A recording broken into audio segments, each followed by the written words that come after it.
Hello, students, and welcome back to our reading group during our first week of school. And we made name tags, and we talked a little bit about our names.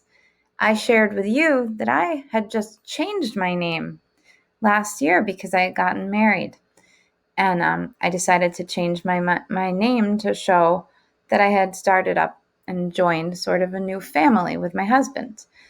And we had talked about a little bit about your names, but today we're going to think even more about our names. And we're going to read a story about a little girl named Alma who did not like her name at first. And eventually, when she learned a lot more about her name, she learned to like it. And so we're going to find out a lot about Alma today when we're reading this story. So this story is called Alma and How She Got Her Name, and it's by Juana Martinez Neal. Now, Alma's full name is, in the story, Alma Sofia Esperanza Jose Pura Candelaria, which she thinks is way too long. But then when her father tells her all about how she got it, she finds out some kind of amazing things about her family, which helps her to think about what is really important to her. Now, as I read you this book, we're going to make some connections with Alma and our own experiences. And we're also going to try to connect to some of the characters that we're going to learn about in the book. We're going to listen really, really hard to the words that the author is using as we read them. And then we're going to think about them, and they will help us understand Alma's message and the message that the author is trying to share with you through her. Sometimes it's not always quite obvious, and we're going to use this book to help us understand the author's message. Now, as we read this story, you're going to come across some words that you may not know already. One of them is ancestors. An ancestor is a person who is in your family in a past time. Your ancestors are the people who you descended from. For example, your great-great-great-grandfather is one of your ancestors. We're also going to learn a little bit through Alma's father about her ancestors who lived in Peru. Peru is a country in South America. Make predictions. Right now, I'm going to predict that Alma, I know that she does not like her name, and she thinks it's too long, but I am wondering that if by the end of the story, she might like it. My prediction is that I think she will. And I'm going to tell you why. It's because she's smiling a little on the front cover of the book. She's looking up, and her name's above her. And she has a little bit of a smile on her face. And I know in the beginning of the book she's not going to like her name. But I have a feeling that by the end of it she might. So that's my prediction for this book. Does anyone notice anything else about the front cover when you look at it? Yes, I also noticed that little cute bird looking down at Alma. I'm curious about that bird too. Let's see if we can see him in the text later. And yes, that's right. I also noticed that she was holding some kind of writing utensil, a pencil to me. I think it looks like a pencil. So I wonder if Alma likes to write or draw. That was a great inference. Yes, I also noticed that she has on stripes. That's a good one. But you know what? I didn't see that little bracelet that Alma has right here. Good noticing. I wonder what that bracelet means, and I wonder if we are going to find out. I sure hope so. Okay. So let's get started. Alma and How She Got Her Name by Juana Martinez, Neil.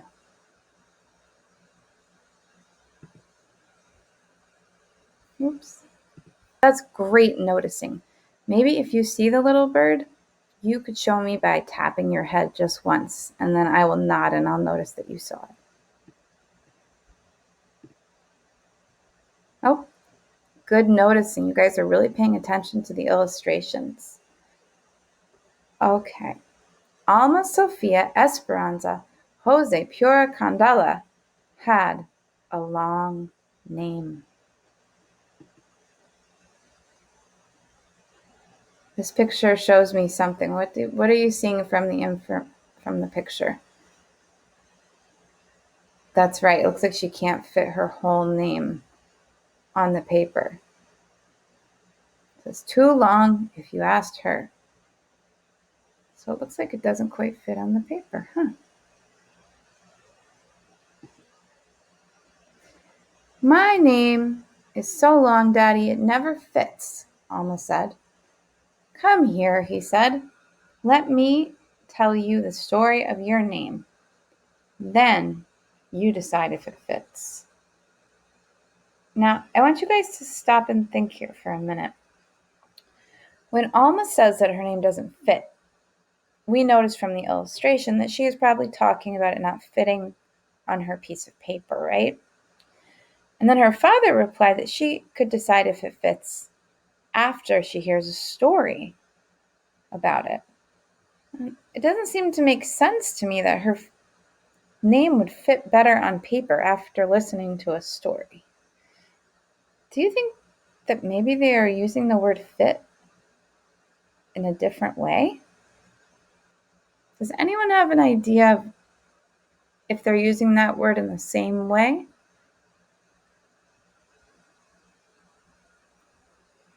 I agree with you. I think that her father is saying to her that after I tell you the story, you can decide if it's a good fit for you as a name. Where she's complaining about it not fitting on paper, he's saying, hold on a minute and let me tell you the story. I really think that was a great idea you had there. So there's her dad getting a book off of the shelf. And I see you touching your head, so I know you noticed the bird. So now he has the book out, and I'm going to look at these illustrations. And yep, I see you noticed the bird. Great job. So it looks like they're looking at a photo album to me. So let's see how he's going to tell her the story of her name. And he says, Sophia was your grandmother, he began. She loved books, poetry, jasmine, flowers, and of course, me. She was the one who taught me how to read. That was what her grandmother loved. And there's her grandmother. Good noticing. Looks like she has flowers around her. I wonder if those are jasmine flowers. They look like they might be.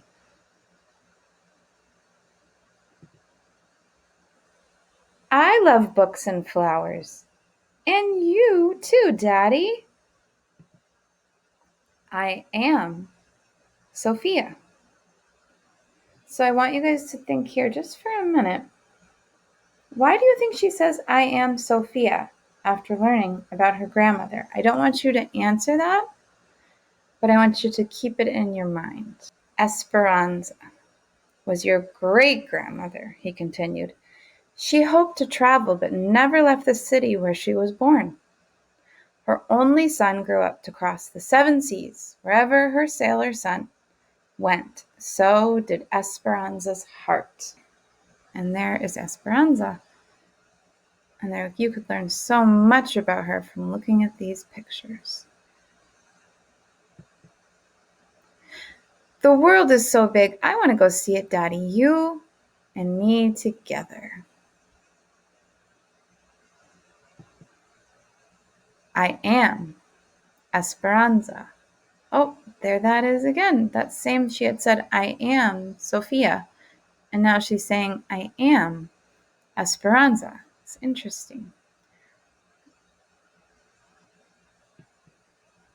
Jose was my father, Alma's daddy said. He was an artist with a big family, like many people had back then. Early each morning, he walked the mountains and the plazas to paint everyday life. Sometimes I went along. Your grandfather taught me to see and love our people. Why would he need someone to teach him to see people? Wouldn't he just see them automatically? What do you think the author's trying to say there? Or that the character of Alma's dad is trying to say when he says that his father taught him to see and love people? Oh, maybe he got him glasses. Well, that would be a very that could work, but I'm not quite sure. I think the author might be trying to even go a little deeper than that. What did the grandfather do? That's right. He loved to paint. That's right. You guys got it. So through his painting, he helped his son to really look at other people and pay attention to them and then love them.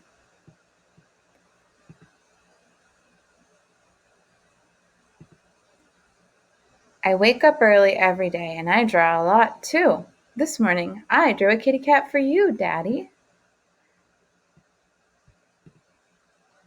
I am Jose.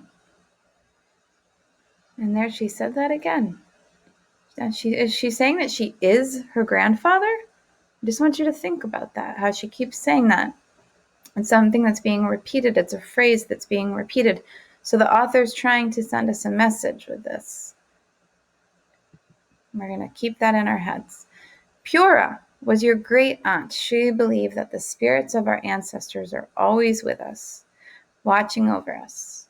When you were born, she tied oh my goodness, red string around your wrist, a charm to keep you safe. And you guys notice that red string. And the bird.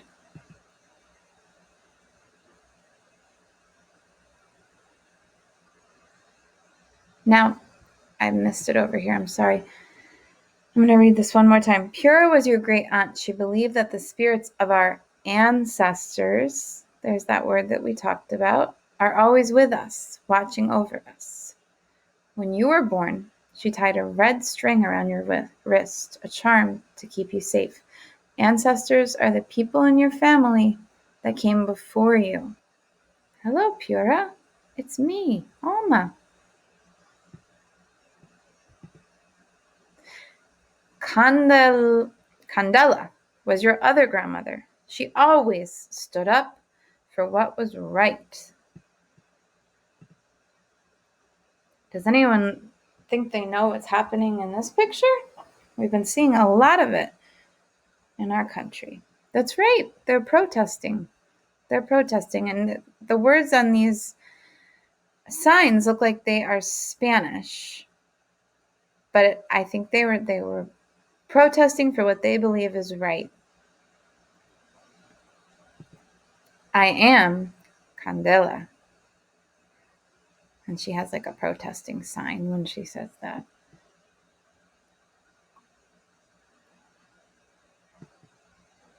I love the story of my name. Now, tell me about Alma, Daddy. Where does that come from? I picked the name Alma just for you. You are the first and only Alma. You will make your own story. And there is her name, Alma Sofia Esperanza Jose Pura Candela. That's my name, and it fits me just right. I am Alma, and I have a story to tell. Do you guys remember in the beginning when we wondered about when her father said, "You will see if it fits you," at the end of the story? And she said, "And it fits me just right." So something happened. She was more worried about it fitting on a piece of paper in the beginning of the story. But what do you think became more important to her throughout the story? That's right. I agree with you. It became important to Alma that her name represented all of her ancestors, the people in her family that came before her. Now, what do you think about when she says, when her father told her, let me go back, you are the first and only Alma. You will make your own story. What did he mean there? Did he mean she should go write a book right now? No, you're right. She meant that she'll do things her own way. She doesn't have to be just like any one of her ancestors. It was a great job using the clues from the author to understand what that phrase means, even though it doesn't exactly say it. But we've saw her say so many times, I am Sophia. I am Esperanza. Until eventually she put them all together and said her whole name. And then we see that's exactly right. We see that Alma comes together to be one whole special little girl who's different from all of them, but still a part of them. While we are at the end here of our story, I want to ask you a couple questions that we might be able to discuss. Now, one of them is that Alma did indeed have a very long, meaningful name, which is traditional in the culture that she came from, that her family came from in Peru in South America. All cultures have really different ways of naming people and different traditions that have to do with names. So my question for you guys is, do you think a name is just another word, or do you think it's important? And there's no right or wrong answer. This is an open question. I just want you to connect to the story and share your experiences. So I'm going to give you just a second to think about that.